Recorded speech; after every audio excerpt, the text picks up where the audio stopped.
बिस्मिल्लाहिर्रहमानिर्रहीम। खरी बात के साथ मैं हूं हमीद भुट्टो। आज खरी बात करेंगे। सिंध में कौम परस्ती के नारे उठते हैं। कौम परस्ती की सियासत 50 साल से ज़ायद अरसा गुजर गया मगर वहीं की वहीं खड़ी है। सैयद जी एम सैयद का नज़रिया पाकिस्तान बनाने की बात करते करते पाकिस्तान के ख़िलाफ़ आवाज़ें उठी। जी एम सैयद की मौजूदगी में ही बहुत सारी कौम परस्त जमायतें, अलग अलग दुकानें जो बाद में माल कमाने की फैक्ट्री भी बन गई। क्या हुआ? जी सिंध महाज साईं जी एम सैयद ने बनाया। उसके पहले chairman Syed G M Syed थे, दूसरे अब्दुल वाहिद आरी सर, तीसरे चेयरमैन बने सैयद गुलाम शाह, जिनका ताल्लुक़ सैयदपुर मीरपुर माथिलो से मैट्रिक पास करते ही 1969 में 79 में सियासत का आगाज़ करते हैं। उनके बड़ों का ताल्लुक़ पाकिस्तान बनाने से, सैयद फजल शाह पाकिस्तान बनाने वालों में शामिल और सैयद गुलाम शाह अपने बड़ों की सियासत को छोड़ के कौम परस्त सियासत में आए। काफ़ी बार गोलियां, हमले, जेल भी गए, मगर अपने नज़रिए पे मुसलसल 55 साल से लगे हुए हैं। जी, आप यकीनन समझ गए होंगे कि आज हमारे मेहमान हैं सैयद गुलाम शाह साहब। शाह साहब, क्या आज आपने खरी बात के लिए वक्त दिया?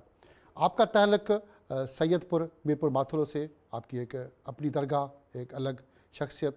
आपके वालिद साहब, दादा पाकिस्तान की सियासत में अहम किरदार, आपके दादा फजल शाह पाकिस्तान के बनाने वाली सियासत में अहम किरदार अदा किया। फिर आप 1969 में शागिर्द सियासत में आकर बानियान पाकिस्तान की जो सियासत थी आपके बड़ों की, फिर साईं जी एम सैयद के साथ मिलके शागिर्द सियासत में ये कौम परस्ती की सियासत की तरफ आप कैसे आ गए?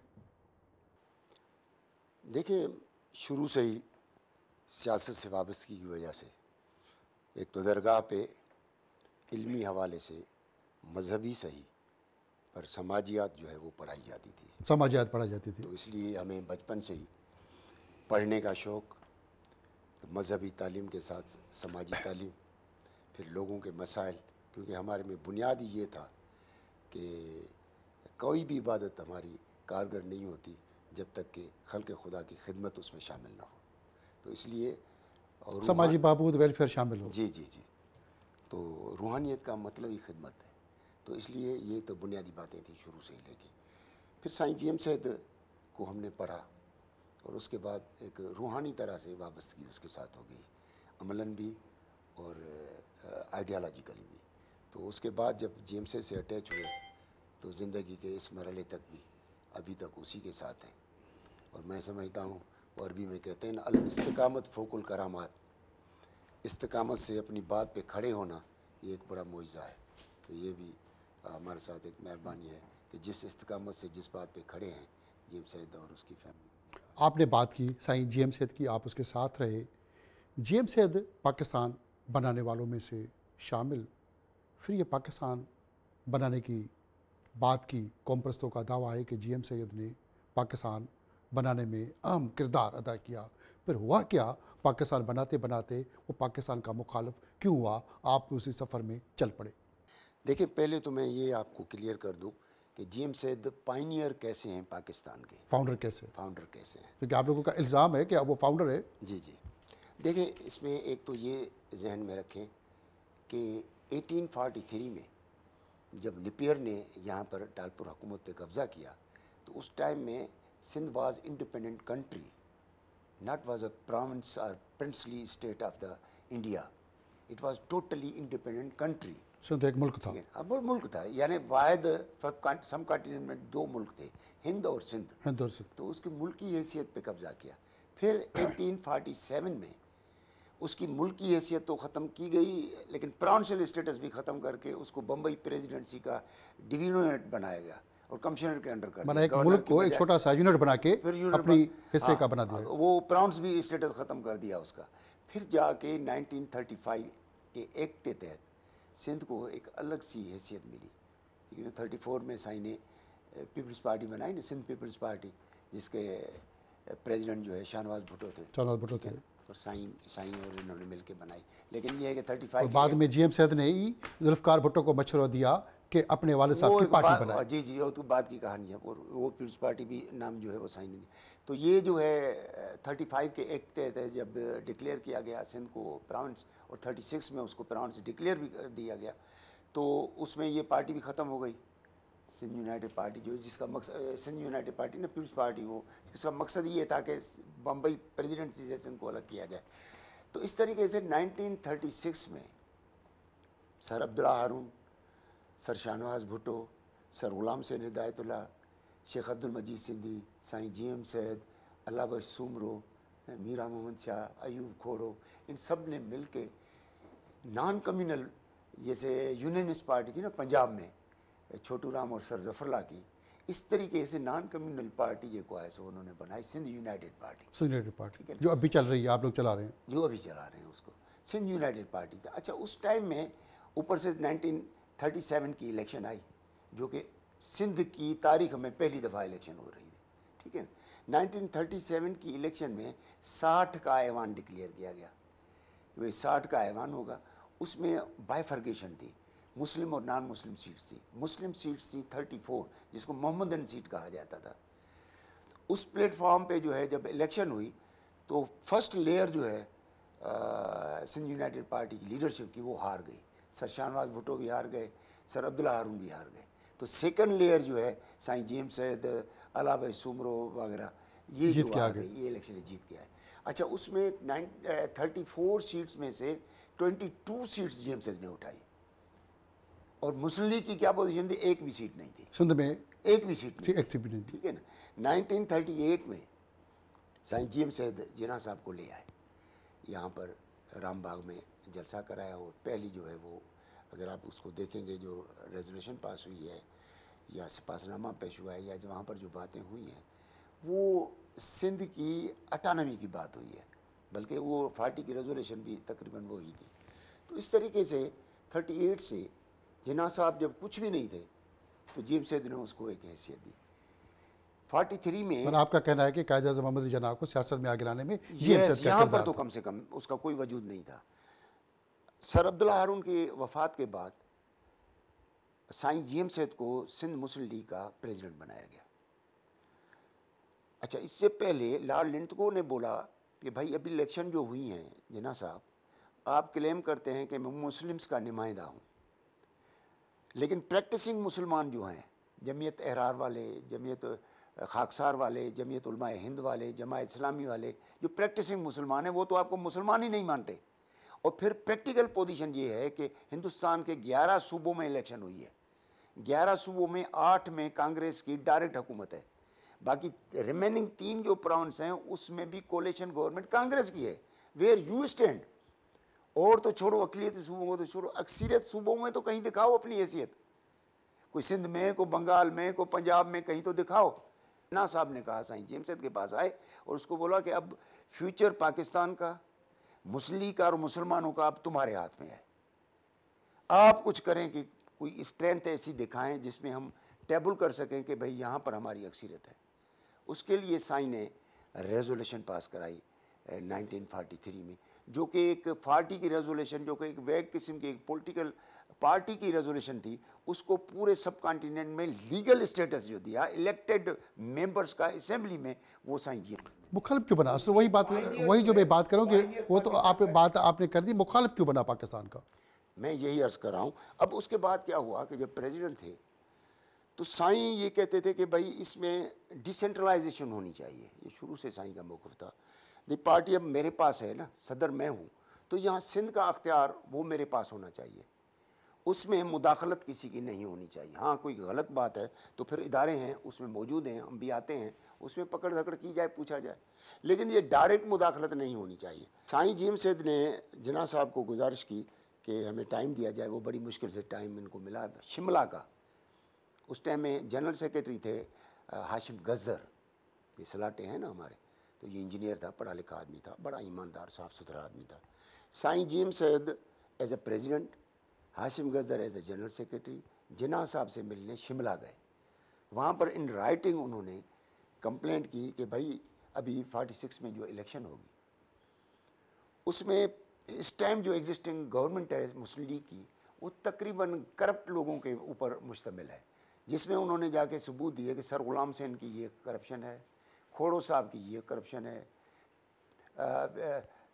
जो है मीरा मुंशा की ये करप्शन है, मीर बंदे अली की ये करप्शन है, मीर ग़ुलाम अली की ये करप्शन है, पीर इलाही बख्श की ये करप्शन है। इस तरीके से सारी, तो इसलिए करप्ट लोगों को अगर हम ले आएंगे तो फ्यूचर में पाकिस्तान बनाना है, ये तो गलत लोगों के हाथों में चला जाएगा। करप्ट लोगों का सिलसिला तो अब तक चल रहा है, बरसों से चल रहा है, करप्ट लोग तो आ रहे हैं, ऐवानों में बैठे हुए ज़्यादातर। इसलिए ये मैं करना चाहता हूँ रिकॉर्ड पे रखने के आपके प्रोग्राम के थ्रू कि उन्होंने कहा कि ये गलत हो जाएगा। तो जिन्ना साहब ने कहा कि in these days I am not in such a position to remove Sir Ghulam Hussain because Sir Ghulam Hussain is a bridge between Britisher and Muslim League, तो उसको मैं रिमूव नहीं कर सकता इस स्टेज पे। बेहतर ये है कि आप प्रेसिडेंट हैं मुस्लिम लीग के, आप बोर्ड बनाएंगे ना जो टिकटें इशू करेगा, उसमें आप साफ़ सुथरे लोगों को, पढ़े लिखे लोगों को, बाकिरदार लोगों को ले आना। ये बात तय हुई और ये यहाँ कराची पहुँचे तो यहाँ के जनरल सेक्रेटरी लियाकत अली खान ने बोर्ड अनाउंस कर दिया जिसका हेड ही जो है सर गुलाम हुसैन को बना दिया। उस पर साईं के इख्तलाफात हुए। साईं ने फिर लेटर लिखा जिन्ना साहब को कि सही आपके साथ तो ये तय हुआ था, लेकिन यहाँ पर तो ये किया गया है। जनरल सेक्रेटरी साहब ने तो इंटरफेरेंस कर दी और उन्होंने हमारी टोटल मौक़िफ़ के अगेंस्ट जो है उन्होंने फैसला कर लिया है, तो आप इसको कुछ करें। जिन्ना साहब तो पहले कह चुके थे कि इस मामले में कुछ नहीं करूँगा, तो जीएम सैयद ने फिर लेटर लिखा, ओपन लेटर जो ऑन रिकॉर्ड है, अनडिनाइबल फैक्ट मैं आपको बता रहा हूँ। तो उन्होंने लेटर लिखा कि साईं आप जो है करप्ट हुकूमत को ले आ रहे हैं, पाकिस्तान अब बनेगा, उसको कोई नहीं रोकेगा, लेकिन ये करप्ट लोगों के हवाले हो जाएगा हमेशा के लिए और ये फिर आपके खाते में जाएगा। ये इन्होंने कहा। इस पे जिन्ना साहब नाराज़ हुए और जीएम सैयद को निकाल दिया सिंध मुस्लिम लीग से। अब 46 की इलेक्शन है, इलेक्शन में जीएम सैयद ने तो उस टाइम में 38 में उनको ले आए और बड़ी हैसियत दिला दी, रेजोल्यूशन भी पास करा दिए। अब जब जो जिन्ना साहब उरूज पे पहुँचे, 46 में तो उरूज पे थे ना, उस टाइम में जीएम सैयद ने अलग होके प्रोग्रेसिव मुस्लिम लीग बना के जिन्ना साहब के साथ टक्कर खाया और इलेक्शन लड़ी। और इलेक्शन का रिजल्ट क्या, अलायंस के साथ मिलके 50-50 जिन्ना साहब के होते हुए 46 की इलेक्शन में सिंध में 50-50। और अल्टीमेटली फिर भी अंग्रेज़ ने, क्योंकि उनका ब्लू आई जो है वो थे हमारे सर गुलाम हुसैन, उन्होंने चीफ मिनिस्टर उसको बनाया था। 1 महीने के बाद उन्होंने उस हुकूमत को ख़त्म कर दिया। अब होना ये प्रेसिडेंट अंग्रेज़ का ये था कि अपोजिशन को गवर्नमेंट देते, जीएम सैयद को गवर्नमेंट मिलनी थी, लेकिन उसको जीएम सैयद को गवर्नमेंट देने की बजाय उन्होंने असेंबली डिज़ाल्व कर दी और पूरे बड़े सगीर में दूसरी दफ़ा इलेक्शन सिंध में हुई। फिर जो उन्होंने हशर किया वो सबके सामने। सिंध में जो कौम परस्त सियासत है, जी सिंध महा साईं जीएम सैयद ने बनाई, आप भी उसके चेयरमैन रहे, उसी की ज़िंदगी में गुरुबंदी, धड़ाबंदी जो आपकी क़यादत में कादिर मक्सी से लेके बशीर कुरैशी, खालिद जुनेजो, आरी सर, सबकी अपनी अपनी दुकान खुल गई। क्या कौम परस्ती के इतना माल पैसा, कोई चमक धमक थी कि सब ने जीएम सैयद की ज़िंदगी में ही उसी के साथ से शुरू करके उसी के सामने खड़े होकर अपनी दुकानें ये क्यों खोली? देखिए, कौम परस्त सियासत में एक चीज़ जो होती है कि हर मकतबा फ़िक्र, हर तबके का आदमी उसमें शामिल होता है, उसको कोई रोक नहीं सारे सकता। उसी नज़रिए के लोग थे, सारे उसी नज़रिए के होते हुए जहाँ भी कौम परस्त सियासत है सारी दुनिया में, आप ले फ़लस्तीन से लेके यहाँ से कांग्रेस से ले लें, अवामी लीग से ले लें, उसमें धड़ेबंदी होती है, उसमें मुख्तलिफ ग्रुप्स बनते हैं, पठानों में, बलोचों में, हर जगह है। तो इसलिए ये कोई नई बात नहीं है, मैं समझता हूँ। और बाकी तो ज़ाहिर है हर कोई अपनी चाहता है कि मेरी लीडरशिप हो, ये भी कोई असर होता है। माल कमाने का धंधा तो नहीं है इसमें, सबका कहीं माल कमाने का धंधा तो नहीं है इसमें? मैं नहीं समझता हूँ बहुत सारे जो ज़्यादा कोई इसका बहुत सारे कल के जो कंगले थे, बहुत सारी कौम परस्त सियासत में जिनकी अपनी अपनी पार्टियां, अपनी अपनी देखची चढ़ी हुई है, चूल्हे रखी हुई है, तो वो सब माल कहाँ से आ गया? ये भी एक उनसर है, मानते हैं आप इसको? इसके ये भी एक उनसर है, उसमें हर एक का जैसे धंधा भी बन गया था, धंधा बन गया है, कौम परस्ती में धंधा बन गया है। बहुत सारे कौम परस्तों पर यह भी इल्ज़ाम है कि मुख्तलिफ बिल्डर्स मुख्तलिफ ज़मीनों पर कब्ज़ा और भत्ता, पर्चियाँ, खास करके कासमाबाद, बाकी हैदराबाद बात करें तो भत्ता भी है, कब्ज़ा भी है, कराची के अंदर मुख्तलिफ गाँव, कब्ज़ा, ज़मीनें, ये माल कमाने का धंधा कौम पर सियासत में कब से कैसे देखिए आया, ये क्या नज़रिए के अंदर शामिल था, सारी पार्टियों में हुआ क्या? सारी पार्टियों में होता है। फिर ख़ास तरह से हमारे पास तो स्टूडेंट फेडरेशन जो है ना, उसमें जब यूनिवर्सिटीज़ को केटीज़ बनाया गया, सारे डाकू आके यूनिवर्सिटियों में रहने लगे, और ये सिपाफ के बनने के बाद गवर्नमेंट पैट्रनाइज थे, और फिर उनको हथियार पामार गाड़ियाँ शाड़ियाँ, तो टकराव में जो है वो ये अपोनेंट जीएसएन थी, तो अब उनको भी गाड़ियाँ चाहिए, हथियार चाहिए, और उसी अपनी एक हैसियत दिखानी चाहिए। तो उस हवाले से फिर क्रिमिनल के साथ इन आपने लोगों ने बात भी की सपाफ की, 1974 में सक्खर में हमला हुआ आप पे, आपके साथ एक साथी अली अहमद नाइच कत्ल हो गया, आप उसमें ज़ख्मी हुए।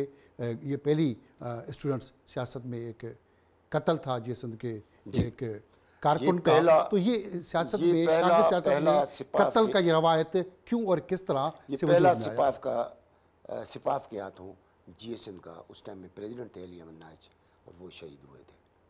इसमें मैं भी ज़ख्मी हुआ, मैं इसमें कंप्लेनेंट था, फरियादी भी मैं था। तो ये हुआ था इंसिडेंट बदकिस्मती से। उससे तो पहले क्या कोई लड़ाई सपाफ के साथ चलती थी या कोई ज़ख्मी पहले भी होते रहे? कोई इस लेवल पे नहीं चलती थी। हमारी इलेक्शन थी, इलेक्शन में मेरे ख़िलाफ़ जो है वो पैनल जो था वो सिपाफ का था, और सरदार डोमकी का बेटा मुश्ताक डोमकी मेरे ख़िलाफ़ था जनरल सेक्रेटरी की सीट पे, और वो मैं इलेक्शन पूरी की पूरी, हालांकि डीसी एएसपी सारे उनके वर्क में थे। साईं खुर्शीद साहब का भी वही ज़माना है, हमारा वही ज़माना है, ठीक है। तो लेकिन हमारे काल में लेकिन पूरा पैनल हमारा जीएसएन का जीता था उस इलेक्शन में। तो ये सनी सुखी थोड़ी बहुत तो चलती रहती और थी। पीस पार्टी की जो शागिद विंग है, पीपल्स स्टूडेंट फेडरेशन, भुट्टो की जीएम सैद की दोस्ती भी रही, वो पीस पार्टी बनाने में भी था। तो फिर ये दोनों पॉलिटिकल शागिद तंजीमों की आपस में जंग हुई क्यों? उसके पीछे कौन से अनासर, कौन से मफादात शामिल थे? एक ही कौम, एक ही लोग, एक ही सिंध के लोग, एक तो लड़ाई किस पे थी? आइडियोलॉजिकली डिफरेंसेस थे, ठीक है। माना पीपल्स किसी पार्टी नजरिए पे कत्ल कर दो, लाशें नहीं, गिरा वो तो दो, गलत है ना उसको, लेकिन हुआ स्टार्ट जो है वो सिपाफ ने किया ताकत के बलबूते पर। तो आइडियोलॉजिकली एक तो डिफरेंसेस थे, ठीक है ना। बांग्लादेश के हवाले से भी हमारे डिफरेंसेस थे, नेशनल्स के हवाले से दुश्मन थे, और फिर जो बलोचों पे एक्ट हुआ उसके ख़िलाफ़ भी थे। हालांकि जीएम से तो हर लिहाज से, यानी पाकिस्तान बनाने के बाद पाकिस्तान पे जब भी औखा वक्त आया और बुलाया गया तो जीएम सेठ ने उसकी सपोर्ट की। जैसे भुट्टो साहब ने 72 में एक इंटरव्यू दिया ओरियाना फिलासी को। उस इंटरव्यू में उसने कहा कि madam Indira Gandhi is not a leader, she is mediocre. उस पर वो मैडम बहुत नाराज़ हुई, और जो बातचीत चल रही थी सियासी कैदियों के हवाले से, अपने फ़ौजियों के हवाले से, तो 90,000 जो है वो कैदी उधर पड़े हुए थे, तो उसने बातचीत से वो ख़त्म कर दिया। इस पर फ़ौजियों का बड़ा प्रेशर पड़ा, उनकी फैमिलियों का, भुट्टो साहब के ऊपर, कि आपने डेलिबरेटली ये स्टेटमेंट दिए ताकि हमारे फ़ौजी उधर पड़े रहें उनके हवाले, और उसने अनाउंस कर दिया कि मैं समरी ट्रायल करती हूँ और इनको सबको सजा दूँगी या जो भी होगा। तो उसने कहा ये डेलिबरेटली आपने किया। उस पर इसने फिर हाफिज़ पीरजा दो और दोस्तों को भेजा और यानी के पीछे कि भाई तुम जाके उनको रोको कि ये न छापे, लेकिन उसने छाप दी, ठीक है। तो उसके बाद इनकी बातचीत ख़त्म हो गई। तो किसी ने उनको मशवरा दिया कि गांधी फैमिली के, नेहरू फैमिली के साथ वाहिद आदमी हैं। इसमें ऐसे हुआ कि वो जब ज़ोर पड़ा, प्रेशर पड़ा आर्मी का भी, आर्मी फैमिली का भी, कि डेलिबरेटली ये भुट्टो साहब ने स्टेटमेंट दिए ओरियाना फिलासी के इंटरव्यू में, तो उसलिए फिर भुट्टो साहब पर जब प्रेशर पड़ा तो उसने अपने दोस्तों हाफिज़ पीरजा वगैरह को भेजा उसके पीछे, फ्रांस वगैरह, लेकिन उसने इंटरव्यू छाप दिया। उसके बाद किसी ने मशवरा दिया उसको कि नेहरू फैमिली के साथ दो आदमी हैं जो बात कर सकते हैं, एक बादशाह खान, दूसरा जीएम सैद। तो बादशाह खान को अप्रोच करने की बजाय उसने साईं जीएम सैद को अप्रोच किया भुट्टो साहब ने कि आप आएँ यहाँ पर इस्लामाबाद और ये इसमें हमारी मदद करें। फिर साईं जीएम सैद गए उधर इस्लामाबाद 5 मई 1972 को, तो वहाँ पर ऐवान सदर में इनकी मुलाकात हुई। भुट्टो साहब को के जाते ही साईं जेम्स ने बोला कि भाई साहब ये जो आप कर रहे हो तो ये समझ लें कि ये आपको इस्तेमाल करेंगे और उसके बाद आपका लाश भी वापस किया, ये भी उनका एहसान होगा। तो बेहतर ये है कि आप अपनी जल्दी अपने जो काम करने हैं वो करो। जैसे अभी कॉन्स्टिट्यूशन बनाना है, फौरी आप कॉन्स्टिट्यूशन बना लो ताकि तुम्हारी कोई पावर बन जाए, और उसके बाद तुम जो भी चाहे करो। खैर लेकिन भुट्टो साहब ने बड़ा प्रेशर डाला, फिर साईं ने बातचीत की और फिर बातचीत शुरू हो गई। फिर दूसरा लम्हा उसके लिए उन्होंने कहा कि अब एक काम और भी करें आप हमारा, जो बाद में वो शिमला वाला मुआहिदा भी हुआ, उसमें भी साईं जी मसद को बोला कि आप चले, साईं ने किया था। दूसरा काम ये करें कि आप बलोचों और पठानों को बोलें, नैब को बोलें कि मेरे साथ कोलेशन करें और हम मिल के जो है हुकूमत चलाएँ। फिर साईं ने बलोचों और पठानों से बात की, फिर उनको ले आए। प्रपोज कॉन्स्टिट्यूशन ऑफ 1972 वो ये है कि भाई ये एक फेडरेशन है, जब तक फेडरेटिंग कॉन्स्टिट्यूशन नहीं बनेगा ये फेडरेशन चलेगी कैसे? हाईली सेंट्रलाइज सिस्टम होगा, यूनिटी फॉर्म ऑफ गवर्नमेंट होगा तो वो नहीं चल सकेगा, उल्टा हो जाएगा। इसलिए फेडरेटिंग कॉन्स्टिट्यूशन बनना चाहिए, जिसलिए ये मुख्तलिफ कौमों का एक मुल्क है और उस हवाले से उनके कल्चर है, उनकी ज़ुबान है, उनके मुफादात है, उनका हक़ अख्तियार वो उनको मिलना चाहिए। इसी तहत जो है बलूचिस्तान में चीफ मिनिस्टर बना हमारे सरदार अताला मेंगल और गवर्नर बने गौसबश बजंजो। यहाँ पर अरबाब खलील जो है गवर्नर बने और मुफ्ती महमूद जो है KPK में फ्रंटियर में मुफ्ती महमूद जो है चीफ मिनिस्टर बने। अब ये सिलसिला हुआ और प्रपोज कॉन्स्टिट्यूशन भी अचीव हुआ, लेकिन 73 में जब प्रेशर पड़ा उनके ऊपर, भुट्टो के ऊपर कि ये क्या लाए फेडरेटिंग कॉन्स्टिट्यूशन, तो ये हमें नहीं चाहिए। तो अब इसमें जब तब्दीली आई तो फिर ये मसाइल खड़े किए गए और फिर जो है वो इलेक्टेड हुकूमत जो है बलूचिस्तान की ख़त्म की गई, एहतजाजन KPK भी फ्रंटियर वालों ने भी ख़त्म की और फिर फौज कशी हुई जिसमें 30-40 हज़ार कम से कम बहुत सारे लोग मरे गए जो पहाड़ों पे चढ़ गए थे। ये सिलसिला हुआ। इस सारी सूरत हाल पे बहुत सारी बातें आपसे करनी है, मगर छोटी सी ब्रेक लेनी पड़ेगी। हमारे साथ सैयद गुलाम शाह मौजूद है, कौम परस्त सियासतदान है, सिंध की सियासत, बलूचिस्तान, KPK और पंजाब की कौम परस्त सियासत पे बड़ी गहरी निगाह रखते हैं, आज खुलकर खरी बात कर रहे हैं, मगर छोटी सी ब्रेक के बाद।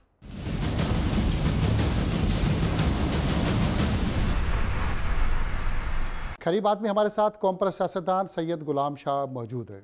गुलाम शाह साहब, ब्रेक से पहले हम बात कर रहे थे, भुट्टो का जिक्र निकला और बात करें भुट्टो के इक़्तिदारी दौर में वज़ीर आज़म, आपने वहाँ पे एक शरारत की जब वो लबे मेरान के पास तकरीर कर रहे थे तो आपको कुछ कारकुनों ने उठा लिया कंधे पे और आपने नारे मारे कि सिंधी में तकरीर करो, सिंधी में तकरीर करो। भुट्टो ने सिंधी में जब आपको बुलाया अपना कारकुन समझ के, फिर आपने GM सैयद को आज़ाद करो, ये करो। ये सियासत, ये किसी का जलसा ख़राब करने का जवानी में ये कौन सा धंधा था? देखिए, ये इसमें उस टाइम में एक्टिंग प्रेसिडेंट थे GSM स्टूडेंट फेडरेशन के मौला बख्श लगारी और जनरल सेक्रेटरी थे मदद अली सिंधी। तो मैं जनरल सेक्रेटरी था उस टाइम में, तो यहाँ सखर का। तो यहाँ पर जो है हमें हुक्म मिला कि भुट्टो के जलसे में अपने मुतालबात पेश करें। तो अब ये अजीब बात थी, उन्होंने हॉस्टल वगैरह बंद कर दिए थे गवर्नमेंट ने पहले ही, भुट्टो के आने से पहले। तो अभी तकरीबन 6 लड़के हम वहाँ पर मौजूद थे। तो वहाँ पर बैनर हमने अंदर छुपाए हुए थे, जाके स्टेज के साथ सुबह से ही खड़े हो गए थे, लेकिन आगे पुलिस आई, फिर पुलिस ने हमें हटा दिया, थोड़ा हट के खड़े तो हो गए। भुट्टो साहब आए और उन्होंने बहुत बड़ा जलसा था, पॉपुलर प्राइम मिनिस्टर 94 और तकरीर कर रहे हैं। तो एक लड़के ने, वो शेख लड़का था, उसने, वो कद का लंबा था, वो उठाया मुझे अपने कंधे पे। तो हमने वो बैनर निकाले हुए थे, सिंधी में तकरीर करो, सिंधी में तकरीर करो। ये जो आपने जिस तरीके से बताया, तो भुट्टो साहब तकरीर बंद की और बुलाया कि इनको इधर ले आओ, करीब लाओ। पूरा ग्रुप हमारा, लेकिन हमें लेके उस स्टेज पे छोड़ा। पूछा क्या मसला है? मैंने सिंधी में तकरीर करो। कहते आप उर्दू नहीं समझते? मैंने कहा मैं तो उर्दू समझता हूँ, लेकिन ये कराची या लाहौर नहीं है, ये सखर है, ये इतने सारे पगड़ियों वाले लोग बैठे हैं, ये कोई नहीं समझता। तो भुट्टो साहब ने समझा कि पहले अपना ही कोई पार्टी का जज्बाती हो गया है नौजवान। तो उसने कहा ठीक है, मैं सिंधी आती है, मुनासिब बात है आपकी, सिंधी में तकरीर करता हूँ। तो उन्होंने जैसे माइक की तरफ मुंह किया तो मैंने कहा GM सैयद आज़ाद को सिंधी ज़बान को कौमी ज़बान बनाओ। मुतालबात जो थे हमारे वो शुरू कर दिया। तो उन्होंने चीखना शुरू किया, हाँ नहीं सुना तो मैं सिंधी में बोला, अभी पहचाना आपको। फिर मुझे उधर ही अरेस्ट कराया। फिर मेरे ऊपर 75 गोलियाँ, स्टेन गन और सिंधु देश का लिटरेचर लगाने का लगा। और आप हाथ से बैठे और खलील मेमन जो अमेरिका में रहते हैं, वो किसी आपके कमरे से बरामद हुआ। अब ये पता नहीं कहाँ से उसको अरेस्ट किया और वो भी मेरे ऊपर लगा दिया कि रात को 2 बजे हमने रेड किया को साईं गुलाम शाह के कमरे से खलील मेमन भी बरामद किया, जिसके हाथ में खंजर था, जिसका जेसन से कोई ताल्लुक नहीं। वो लड़कियों जैसा बच्चा था, यानी हथकड़ी लगाई तो हथकड़ी भी निकल जाती थी, नाजिक नफीस, वो बड़ा ख्वारी का सबब बना। खैर फिर हम जेल में साथ रहे। तो फिर जब दूसरी दफ़ा जब मेरे पर अटैक हुआ, ये बस्ट लगा मुझे, तो मैं जख्मी लालू हालत खेत में, लालू खेत में एलियान कराची की तरफ से जो जलसा यहाँ था, जिन्ना अस्पताल वहाँ में से था। जब आप वापस आए तो शहबाज दुरानी आपका दुरानी कज़न शहीद हो गया। जो कत्ल हुआ, तो वो हमला क्यों, किस वजह से कराची के अंदर वही आपको हम जो है, हमारा एक मौक़िफ़ था GS महाज का भी और SNA का भी, मैं SNA का कन्वीनर भी रहा। तो उस टाइम में ये कमेटी के मेंबर थे, नेशनल हफीज़ अलायंस। जादो, मुमताज़ भुट्टो, एजाज, तो ये सब कमेटी के मेंबर थे। तो वहाँ पर जलसा था साईं जेम्स की सालगिरह, लेकिन हम मुस्तकिल रहने वाले लोगों में हम महंगी के लिए कोशिश कर रहे थे। तो लालू खेत में अल्लामा अली मुख्तार रिजवी के घर पे हमने जलसा किया, वहाँ पर प्रोग्राम करके बाहर निकले तो ये अटैक हुआ था और उसमें मुझे बस्ट लगा और शहबाज शहीद हो गया। तो वहाँ से हम जिन्ना अस्पताल पहुँचे तो वहाँ पर हफीज़ पीरजाद, एजाजत, तो ये सारे पहुँच गए। खैर हमने वो FIR कराई और उसके बाद जो है मैं उधर ही एडमिट था। तो रात को फिर पुलिस ने आके मुझे अरेस्ट किया और फिर ले आए सेंट्रल जेल। तो कराची में जैसे सेंट्रल जेल में मैं एंटर हुआ तो देखा सामने खलील महमूद खड़ा है, और भाई तू फिर इधर जेल में? कहता मैं अभी डॉक्टर हूँ इधर जेल का। तो डॉक्टर बन गया। उस टाइम में डॉक्टर था, मंजूर हसन इसका दोस्त था, वो उस टाइम में मिनिस्टर था। सिंध की कॉम्प्रेस सियासत, खास करके GS सिंध की बात करें, इतनी गुरूबंदी सब कुछ रहा, लोग कत्ल हुए, बहुत सारे बेगुनाह बच्चे नौजवान इस कॉम्प्रेसी के नाम पे, सिंध के नाम पे मारे गए। अक्सर लीडरों की औलाद नहीं मरी, मुख्तलिफ लीडरों ने अपनी औलादों को बिजनेस, कारोबार, बाहर पढ़ने लिखने पे भेज दिया। ये कॉम्प्रेसी के नाम पे दूसरों के बच्चे मरवाने का काम, ट्रेंड, इस पे कोई अफसोस है, किसी को शर्मिंदगी है, या ये सब कुछ ठीक था? ये तो जो मरवाने की बात करते हैं वो तो उनसे, हम तो नॉन वायलेंट हैं शुरू से लेके, और जेम्स सेठ की पॉलिसी बिल्कुल क्लियर रही कि मरना कबूल रहा है, मारना नहीं है, ठीक है, नॉन वायलेंट टोटली। सो इसलिए हमारी तो शुरू से, हमने तो खुद गोलियां खाई हैं, किसी ने उड़ती हुई देखी है, फंसती हुई नहीं देखी, हम तो फंसती हुई देखी है, लेकिन हम नॉन वायलेंट रहे हैं। कभी भी मरने मारने और उसके चक्कर में हम कभी नहीं। पॉलिटिकल आदमी हैं, पॉलिटिकल बात करते हैं, आर्ग्यूमेंट करते हैं अपने मौक़िफ़ के हवाले से। तो और यही ख्वाहिश रखते हैं कि मुखालफिन भी जो है वो मरने मारने की बात करने की बजाय टेबल पर बैठ के बात करें। हमारी तो सारी सियासत ही इसी चीज़ में रहेगी। कौन लोग हैं जो मरने मारने की, पाकिस्तान तोड़ने की बात कर रहे हैं? आप इस वक्त सिंध यूनाइटेड पार्टी के रहनुमाए, उसके फाउंडर्स में जलाल शाह के साथ मिलके, जैन शाह के साथ आपने बनाई, फिर उसके senior vice chairman, secretary general भी रहे बुनियादी तौर पे, फिर वही पुरानी पार्टी GM सेठ की सिंध यूनाइटेड पार्टी, उसको आप लेके चल रहे हैं। फिर ये कौन लोग हैं जो GM सेठ का नस्ल, उसका ख़ानदान भी सिंध यूनाइटेड की बात करता है, पाकिस्तान की बात करता है, फिर आप भी उसी में आगे, तो फिर ये कौन लोग हैं? मुख्तलिफ ग्रुप, मुख्तलिफ आइडियालॉजीज़ और मुख्तलिफ सोचें हैं, तो इसलिए फिर आप देखो ना, तो उसमें वो उनको हो सकता है कहीं ताल्लुक़ वास्ते भी हों, लेकिन मसला ये है कि हमने तो साईं जेम्स सेठ के बाद जो है ना रिविज़िट किया आइडियालॉजी को, क्योंकि जब तक आपको वक्त और हालात के साथ किसी भी आइडियालॉजी को, किसी भी मज़हब को वक्त और हालात के साथ चलने में चलने की सलाहियत नहीं है, तो वो नहीं चल सकेगा,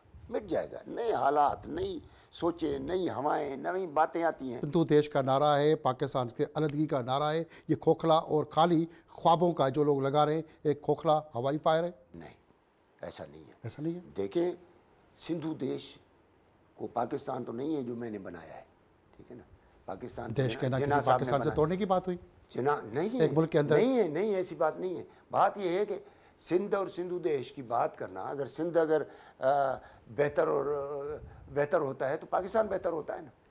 इसको अलग क्यों करते हैं आप अलगगी की बात करेंगे अगर ये कहेंगे कि नहीं सिंध की बात क्यों सिंध की तरक्की तो होनी चाहिए, खुशहाल, जो देश लगा के, जो फिर नारेबाजी करके, जो कत्ल गारत, वही तो अलग नारा मार रहे हैं। इसकी एक्सप्लाइटेशन है ये। असल में सिंध का मतलब ये है कि यहाँ से लेके चाइना तक सिंध हो गया। सिंधु देश का मतलब है कि ये पर्टिकुलर जो एरिया अभी है जाग्राफी, इसको सिंधु देश कहते हैं। ये अभी नहीं, वो जेम्स से नहीं कहा, जेम्स से पहले बहुत सारी हमारी जो है इंटेलेक्चुअल्स, राइटर्स, दाऊद पोट्रो, ये वो सारे कह गए हैं सिंध देश का मतलब है ये जाग्राफी। इसको एक्सप्लाइट किया गया, बांग्लादेश, सिंधु देश, ये वो, ये उस तरीके की बात है, ऐसा नहीं है। देखो हमने रिविज़िट किया, रिविज़िट करने के बाद हम इस नतीजे पर पहुँचे, एक टाइम था कि जब अमेरिकन्स को, यूरोपियंस को ज़रूरत थी यहाँ की इस्टेब्लिशमेंट की, क्योंकि दो उनसे काम लेते थे। एक ये कि रशिया किसी भी सूरत से हॉट वाटर पे ना पहुँचे उनको रोक के रखो। दूसरा काम लेते थे कि ऑयल की चौकीदार करो गल्फ़ में, तो 2 काम लेते थे। आगे चल के रशिया टूट गया, ये काम ख़त्म हुआ। ख़ुद ईस्ट यूरोप में जो अमेरिकन फ़ौज बची थी उसको डिप्लॉय किया उन्होंने, इराक़ और कुवैत की जंग करा के, और गल्फ़ की चौकीदारी भी ऑयल की ख़त्म हो गई। तो अब जो हालात चेंज हुए, अब बातचीत का रास्ता निकल आया। अब हम जो बैठे हुए हैं जेनेवा में, तो हमसे पूछते थे you have very good case, but how much mandate you have, how many member of national assembly और प्रोविंशियल असेंबली और सेनेट यू हैव, नथिंग। तो अब जो है इसकी ज़रूरत पड़ी कि हम जो है, पाकिस्तान एक फेडरेशन है, उसमें उसकी फेडरेशन की सियासत होनी चाहिए, और इसी में हमारी बेहतरी है, इसी में हमारी बका है। तो उसको हमने ये सिंध यूनाइटेड पार्टी बनाई, बाकी वो छोड़ दिया भाई जो जिस तरीके से चाहे। क्या वजह है कि सिंध यूनाइटेड पार्टी या कॉम्प्रेस, बाकी जितनी भी जमायतें हैं, बाकी बहुत सारी जमायतें तो इलेक्शन में भी खड़ा होना नहीं चाहते, सिंध यूनाइटेड पार्टी इलेक्शन में भी खड़ी हो रही है, वोट भी मांग रही है, इक़्तिदार में भी आना चाहती है, तो लोगों का एतमाद नहीं होना या वोट नहीं मिलना या लोगों का भरोसा नहीं है, ट्रस्ट नहीं है, वजह क्या है? इलेक्शन में जलाल शाह खड़ा हुआ, जीता भी, हुसैन शाह खड़ा हुआ, सारे जीते हुए थे, लेकिन उनको जीतने नहीं दिया जाता। ये तो हर एक बंदा कहता है मैं जीता हुआ था। सर वो वोट्स को देखें ना आप, वोट से 1,10,000 वोट उठाता है जलाल शाह, 1,12,000 पे हार जीता है। वो पहले डिक्लेयर किया कि जीत गया है, नीचे जैन शाह जो है नीचे भी जीता है ऊपर भी जीता है, फिर उसको हटा दिया गया। ये जो रिजल्ट आता है फिर इस तरीके से करते हैं, ये हर दफ़ा ये हो रहा है जब से सिंध यूनाइटेड पार्टी बनी है, उसके साथ इस तरीके नहीं आने देते। यानी यहाँ पर सियासत जो है ना, जलाल शाह इलेक्शन में खड़े हो रहे हैं, बाकी इलाकों में उनके पास तो बहुत सारे इलाकों में लूले लंगड़े नुमाइंदे खड़े होते हैं, कोई अच्छी क़यादत क्यों नहीं मिल रही कि वो इलेक्शन में खड़े हो पार्टी ने ही इलेक्शन शुरू किया है। अभी तक जीएम सैयद ने 70 के बाद हमने इलेक्शन को हाथ ही नहीं लगाया। देखो हर एक की अपनी रेपुटेशन है, इसलिए तो ज़रूरत पड़ी सिंध यूनाइटेड पार्टी बनाने की, समझे। तो इसमें जो है वो असल में उनको यहाँ पर सियासत या इदारे जितने भी हैं ना, इम्पोर्टेंट चाहिए असल कुव्वत को, उसमें ऐसे नहीं है कि किसी को अपनी मन। पाकिस्तान तोड़ने वाले, पाकिस्तान से आज़ादी लेने की बात करने वाले ये क्यों भूल जाते हैं, जैसे आपका दादा, सबके दादा बाबा, सबके बड़े पाकिस्तान बनाने की बात करें और उनकी औलादें अपने बड़ों की बातों से इनकारी मुनकर क्यों बन जाते हैं? सर ये जो उनके जहन में था कि पाकिस्तान एक ऐसा मुल्क होगा जिसमें कौमों के बराबर की हैसियत होती, हर इंसान खुश होगा, उनके जितने भी बेनिफिशरीज़ हैं वो सारे अवाम होगी, और उस तरीके से इंसाफ होगा, अमन होगा, बराबरी होगी, वो पाकिस्तान आज तक बना ही नहीं है। तो इस वजह से ये सब चीज़ें जब सामने आती हैं तो देखते हैं नहीं बना। पाकिस्तान के अंदर हुकूक की बात करते हैं, मगर नौजवानों को बंदूक हाथ में थमा के गोली चलाने पे लगा देते हैं। नहीं वो गलत है, जो भी बात करके फिर ये लोगों को अलग रास्ते पे क्यों और कौन धकेल रहा है? देखो वो तो हर एक की अपनी सोच है, ये नहीं है। आज़ादी के लिए कांग्रेस जो है हथियारबंद नहीं थी, वो गांधी को फॉलो कर रही थी और नॉन वायलेंट थी, पर सुभाष चंद्र बोस वाले, भगत सिंह वाले निकले, उन्होंने कहा कि नहीं गोली से जो है मिलेगी हमें आज़ादी। तो हर एक की सोच। सिंध के कॉम्प्रेस सियासतदान नौजवानों को सरकारी नौकरियों या अच्छी तालीम, कमीशन, सीएसएस की तैयारी करने के बजाय उनको लाल झंडा कुल्हाड़ी एक लेकर चल पड़ते हैं, उनको अच्छी रोज़गार, अच्छे बिजनेस, कारोबारी इंसान, अच्छे शहरी बनाने की तरबियत और ट्रेनिंग करने के बजाय ये नारेबाजी और सिर्फ अपनी दुकान, अपना परचम चलाने का धंधा ठेका कब से चला रहा है? नहीं ये गलत है, हम इसको कंडेम करते हैं कि जो हमारी प्रायोरिटी है आज भी स्टूडेंट्स विंग में भी ये है कि बेहतर स्टूडेंट वो है, बेहतरीन सिंध दोस्त वो है, बेहतरीन सिंध यूनाइटेड पार्टी का वो है जो तालीम और स्किल पे जोर देता है और उसको वो हासिल करता है और साइंटिफिक तालीम हासिल करता है। ये तो हमारा बुनियादी है, तो इसलिए बाकी अभी कोई क्या करता है। मुख्तलिफ कॉम्प्रेस सियासतदानों की जायदादें बैरून मुल्क भी हैं, बहुत सारे कॉम्प्रेसी के नाम पे जो सियासत कर रहे हैं, बैरून मुल्क में बैठकर बड़ी बड़ी जायदादें बनाकर बहुत सारे बाहर के मुल्कों से इंडिया और दीगर पाकिस्तान दुश्मन जो मुल्क हैं उनकी इमदाद पर चलते हुए सियासत कर रहे हैं। और सिंध के अंदर बहुत सारे लोग आज भी गरीब झोपड़ियों में भूख बदहाली का शिकार, उनकी वेलफेयर के लिए कुछ भी नहीं, अपनी जायदादों पे, अपने डॉलर कमाने पे, अपने धंधे पे क्यों चला जा रहा है? आप वाली बात के अगर ऐसा कोई कर रहा है, हम उसको कंडेम करते हैं, हम उसको सही नहीं समझते। छोटी सी ब्रेक लेनी पड़ेगी। हमारे साथ है सैयद गुलाम शाह मौजूद हैं, सिंध की कौम परस्त सियासत और कौम परस्त सियासत के अंदर जो हो रहा है, जो होना चाहिए, जो नहीं होना चाहिए, खुलकर सीधी और खरी बात गुलाम शाह कर रहे हैं। ब्रेक से वापस आके बहुत सारी खरी बातें करनी है, छोटी सी ब्रेक के बाद।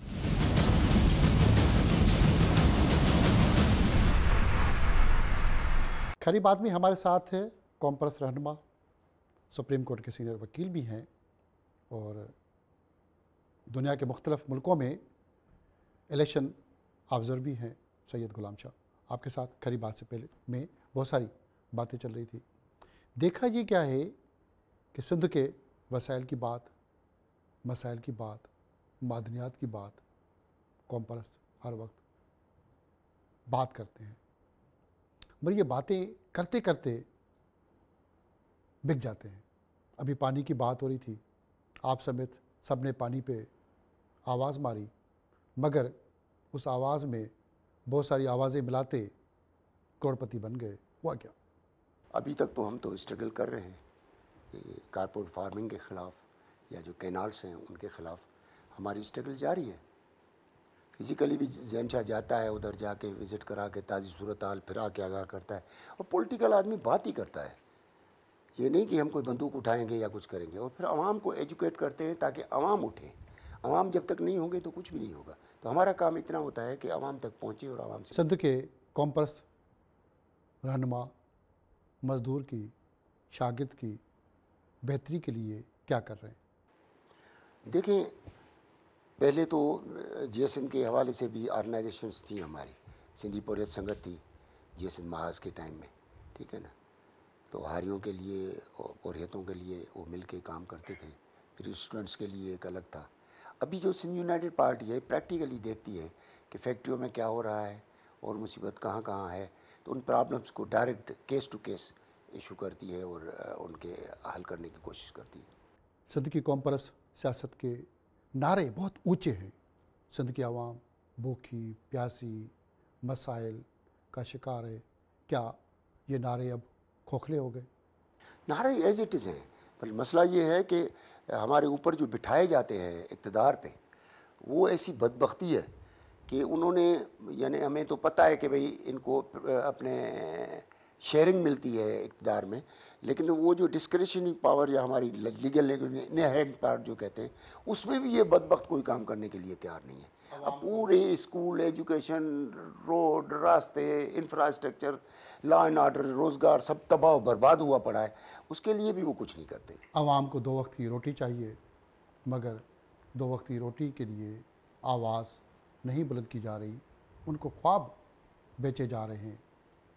वो आवाम इक़्तिदार की वाली रोटी के पार्टी, लिए, वो इक़्तिदार वाली पार्टी ऐसा आवाम की करती रोटी है। के लिए या उनकी वेलफेयर के लिए जब भी मुसीबत आती है सैलाब से लेके, तो कौम परस्त क़यादत साइड पकड़ के सिर्फ प्रेस कॉन्फ्रेंस या समाजी उनके वेबसाइट हाथ पे में कुछ आवाज़ें। नहीं होता। ये इनकी वेलफेयर जो है ये गवर्नमेंट सतह पे की जाती है, गवर्नमेंट के ऊपर प्रेशर डाला समाजी जाता है। तंजीमें निकल के आ जाती हैं, वो काम समाजी करती हैं, तंजीम- उल्टा उनसे ही बाल पकड़ के ट्रक समाजी लेके तंजीम, चल पड़ते हैं। हाँ, समाजी तंजीमें करती हैं या गवर्नमेंट करती है। क्या कौम परस्त जमातों का सामाजिक काम नहीं है खिदमत करना? पॉलिटिकल पार्टीज़ जो हैं वो पॉलिटिकल तरीके से उस मसाइल को उठाती हैं, गवर्नमेंट पे प्रेशर डालती हैं, सारी दुनिया को बताती हैं कि क्या हो रहा है।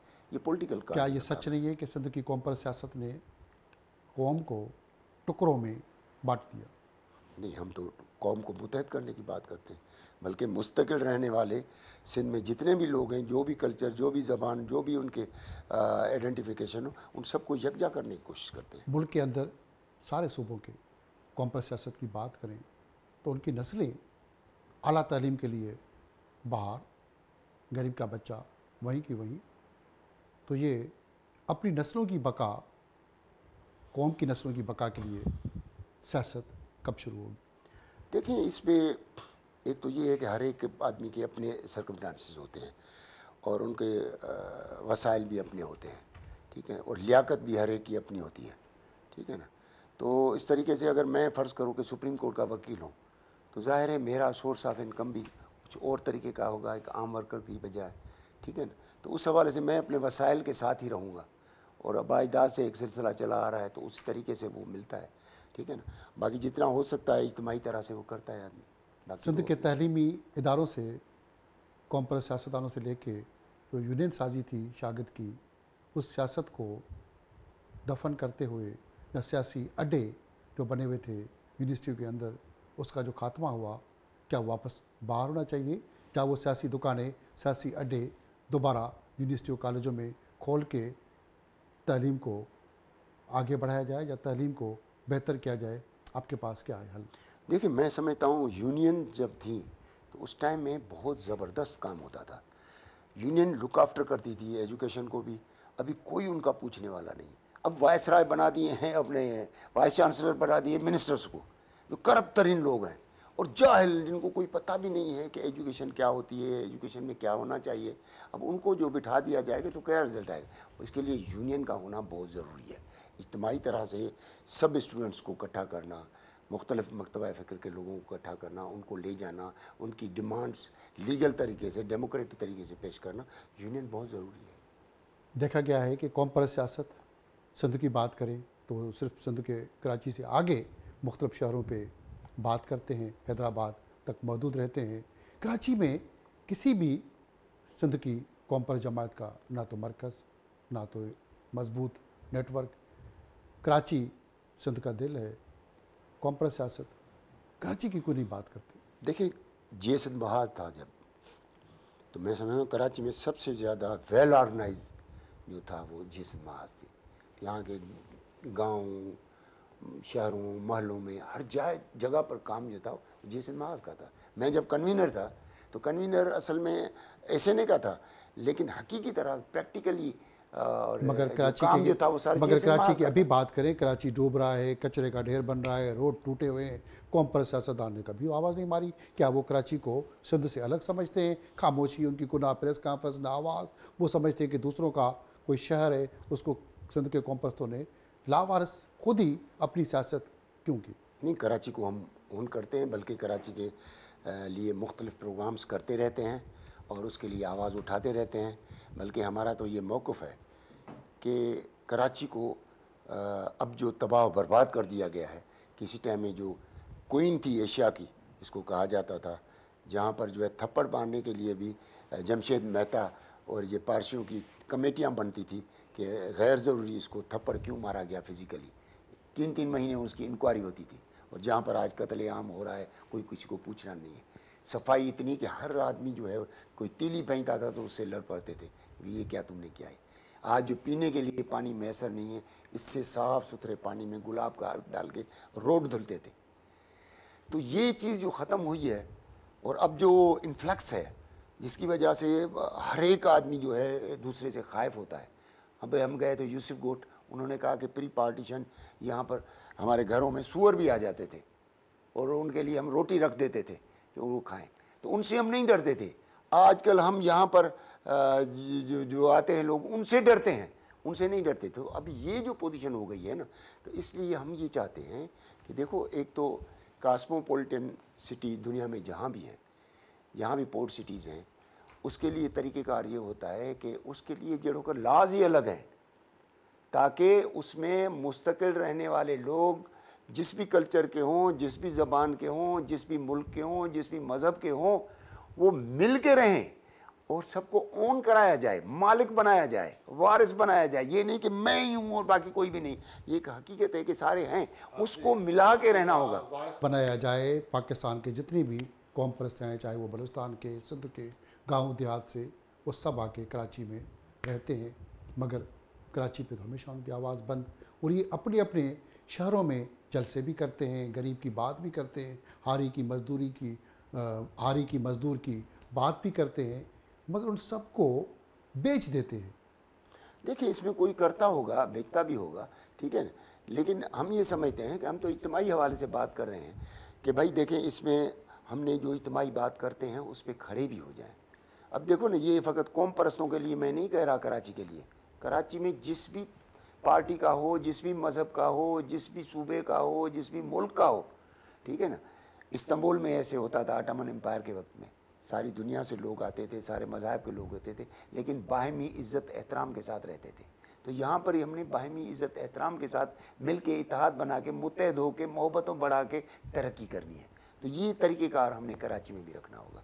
इसमें फ़कत ये होता है कि इंडिजिनस को अहमियत दी जाती है जो असल मालिक है, और उसको भी फ़राख दिली से सबको कबूल करना पड़ता है। GM सैद अक्सर मुहाजिरों के लिए कहता था कि ये पाकिस्तान बनाने के बानियाने पाकिस्तान की औलादें हैं, और उनको वेलकम भी किया, रिश्ते ताल्लुक़ सब बना।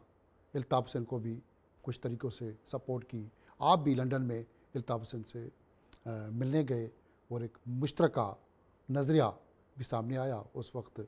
अब क्या हुआ वो अलग कहानी है। तो ये बानियाने पाकिस्तान के साथ, जो मुहाजिरों के साथ सिंध के कॉमपरस्तों के झगड़े, कत्ल गारत, हज़ारों लाशें 90 की दहाई में, बहुत सारे लीडरों के बच्चे तो नहीं मरे, ये हुआ क्या? देखिए, एक तो ये है कि हमारे उर्दू स्पीकिंग जो हैं मौज़ल लोग, सिविलाइज लोग, बड़े अच्छे लोग, पढ़े लिखे लोग, इनको रीज़नेबल होना पड़ेगा। सर उनको पड़ेगा, आप लोगों को नहीं? नेचुरली सबको रीज़नेबल होगा। रीज़नेबल का मतलब ये है कि जो भी बात है बैठ के टेबल पे करके हमने देखना है कि हकीकत क्या है।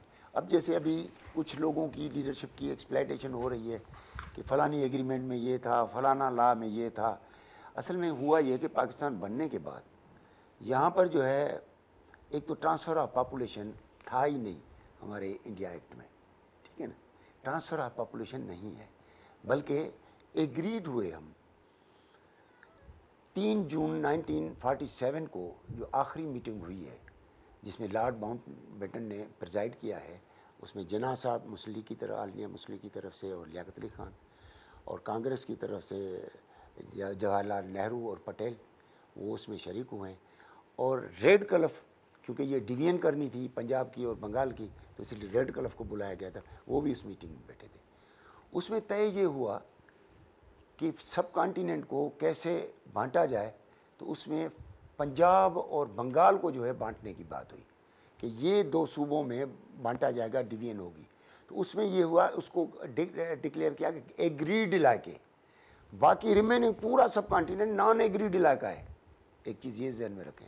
और उसमें यह तय हुआ कि एग्रीड इलाके से जो ट्रांसफ़र ऑफ पॉपुलेशन होगी वो उस मुल्क पे बाइंडिंग है कि वो उसको सपोर्ट करे। फ़र्ज़ करो कि इंडिया से लोग ईस्ट पंजाब से आ रहे हैं पंजाब में, तो इस binding upon Pakistan government to look after them. अगर उन्होंने कोई प्रॉपर्टी छोड़ी है तो इधर लुक आफ्टर उनको करना है, ठीक है, कंपनसेट करना है पंजाब और बंगाल में। बाकी रिमेनिंग सारी ट्रांसफ़र ऑफ पॉपुलेशन इलीगल है, उसको करना भी नहीं, ट्रांसफ़र ऑफ पॉपुलेशन नहीं होनी है। यहाँ पर ये हुआ कि ऐसा किया गया और उस पर जिन्ना साहब ने मना किया। यानी 11 अगस्त को उन्होंने जब नज़रिया पाकिस्तान को जिन्ना साहब ने छोड़ा, 1947 को छोड़ा, ये कि आज के बाद मुस्लिम मुसलमान नहीं रहेगा, हिंदू हिंदू नहीं रहेगा, मना मज़हब की बुनियाद पे कौमियत को ख़त्म किया जिन्ना साहब ने, और आज के बाद सारे पाकिस्तानी हो गए, ठीक है ना। फिर गज़नफ़र को बोला कि प्रेस कॉन्फ्रेंस करो मेरे बिहाफ पे, जिसमें यह अपील करो हिंदुस्तान के मुसलमानों को कि आप उधर रहें, इधर कोई भी ना आए, और यहाँ के सिंध के हिंदुओं को अपील की कि यहाँ से कोई ना जाए, हम हर तरीके से लुक आफ्टर करेंगे।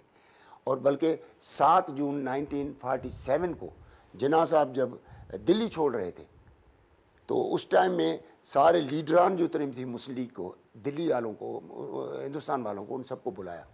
उसमें खलीकुज़्ज़मा थे, उसमें जो हसन इमाम थे, नवाब महमूदाबाद थे, नवाब इस्माइल थे, उन सबको बुला के बोला कि तुम कॉन्स्टिट्यूएंट असम्बली के यहाँ के मेंबर हो, अब करोड़ों की तादाद में हम मुसलमान छोड़ के जा रहे हैं, आपने इनको लुक आफ्टर करना है।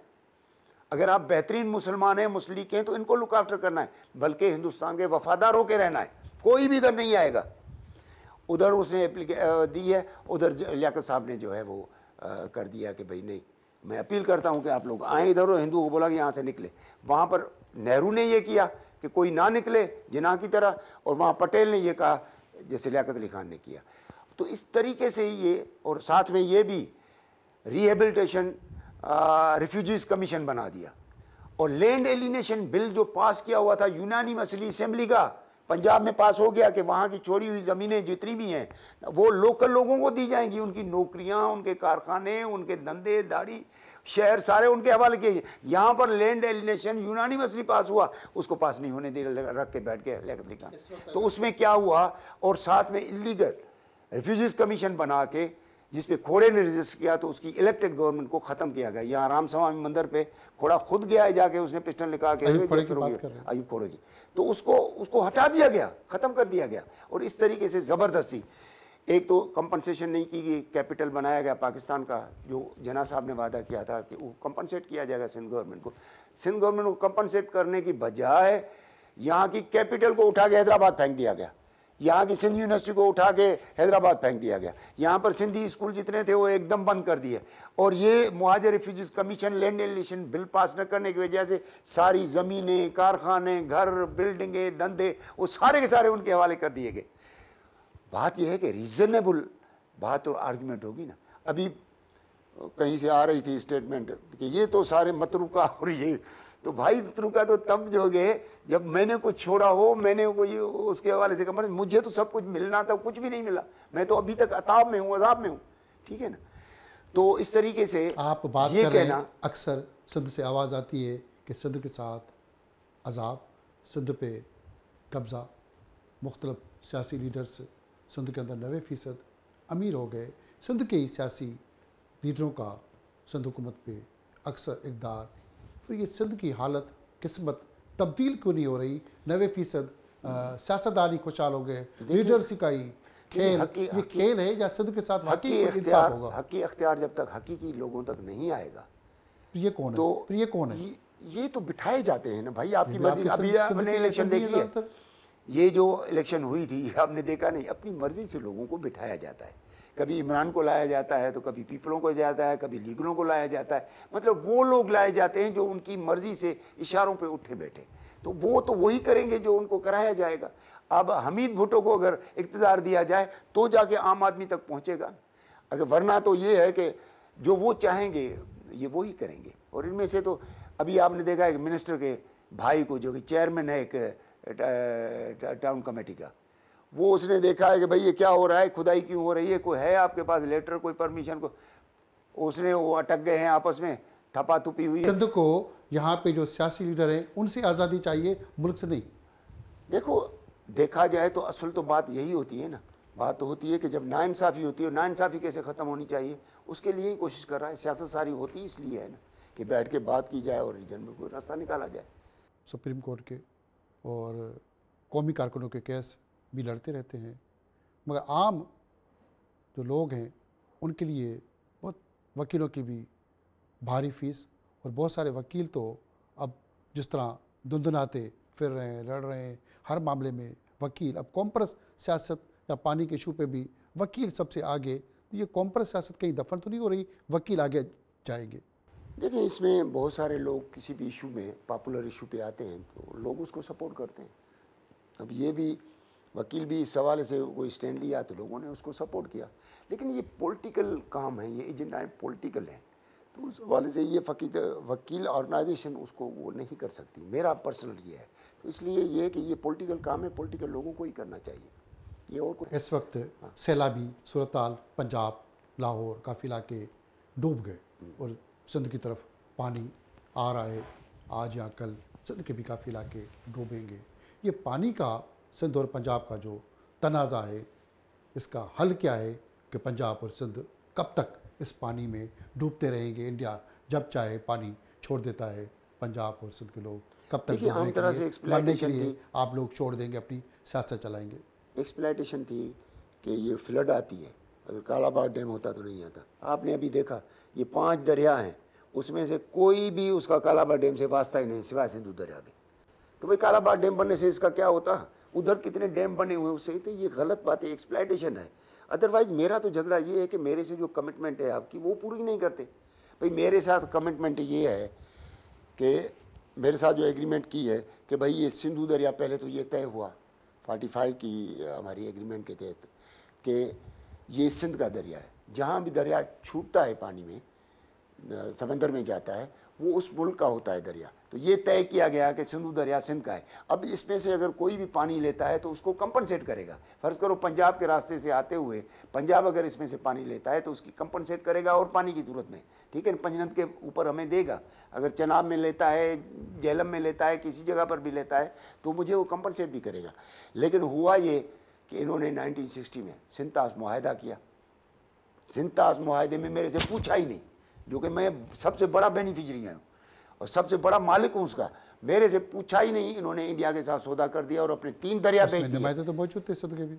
कोई भी नहीं, अपनी मर्जी से। मैं तो बैठा हूँ ना भाई, मेरा मालिक हूँ ना, मेरे से कुछ नहीं पूछा गया। और उन्होंने दरिया जो है 3 दरिया बेच दिए, सतलज, रावी, ब्यास, तीनों दरिया उन्होंने पंजाब ने बेच दिए और मेरे से पूछा नहीं।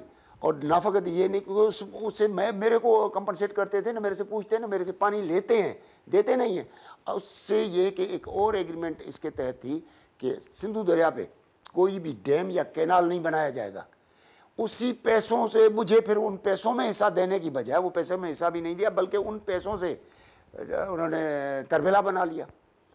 और उन्होंने जो है वो चश्मा जिल्म लिंक कैनाल लगा, ये जो दरिया खाली किए थे उनको लिंक दरियाओं के थ्रू पानी दे के उनको आबाद कर रहे हैं और मेरे से पूछता नहीं है। पर आम इंसान को मरने से, पानी से, सैलाब से, डूब के मरने से बचाने का हल क्या है आपके पास? भाई देखो, मेरे पास नहीं है, मैं तो इस पोजीशन में नहीं हूँ कि इस फ्लड पे जो है मैं किसी की कोई मदद भी कर सकूँ। ये तो गवर्नमेंट की पॉलिसियाँ और उसके तहत होता है ना। मैं तो ये कह रहा हूँ कि मेरे साथ ज़बरदस्ती हो रही है। मेरा ज़बरदस्ती आपने डैम बनाए हैं, मेरा ज़बरदस्ती पानी रोका है, ज़बरदस्ती लिंक कैनाल बना के फ्लड के बहाने पे वो 24 घंटे चलता है और 12 महीने चलता है। मेरे साथ तो ये ज़्यादती हो रही है। अब पानी है नहीं पंजाब में, पानी पंजाब भी चीख रहा है, चिल्ला रहा है कि भाई ये फार्मिंग के, कारपोरेट फार्मिंग के नाम पे जो ज़मीनें आबाद की जा रही हैं उसके लिए जो कैनाल बना रहे, पानी नहीं है तो कहाँ से कैनाल बन रहे हैं? क्या पीस पार्टी ने सिंध को ताकतवर बनाया या कमज़ोर? कमज़ोर बनाया। MKM और GS सिंध की जमायतों ने सिंध को तकसीम किया? नहीं, GSM की तरफ से तो नहीं है। क्या सिंध के और कौम पर सियासतदान क्या सियासतदान है या मुलाजिम है? सियासतदान है। सिंध के वज़रा और बहुत सारे दीगर सियासी जमायतों के लीडर अरबपति बन गए, कैसे? करप्शन। कौम परस्तों को इलेक्शन में वोट मिलता है या ठप्पा? वोट मिलता है। आखिरी सवाल, GM सैयद के नाम पे जो सियासत की जा रही थी, क्या वो दफन हो गई? नहीं, जिंदा है हमारी शक्ल में। मेहरबानी। हमारे साथ खैरी बात में सैयद गुलाम शाह मौजूद थे, जिसके साथ सिंध की कौम परस्त सियासत, बलूचिस्तान, पंजाब, KPK की कौम परस्त सियासतदानों के हवाले से बहुत सारी खरी बात हुई है, वसाइल की, सियासत की और कौम परस्त सियासतदानों पे या कौम परस्त सियासत पे लगने वाले इल्ज़ामात खुलकर हमने लगाए हैं। और सैयद गुलाम शाह ने सीधी सी बात करते हुए उनके जवाबात दिए हैं। आने वाले प्रोग्राम खरी बात में अपने मेज़बान हमीद भुट्टो को इजाज़त दें।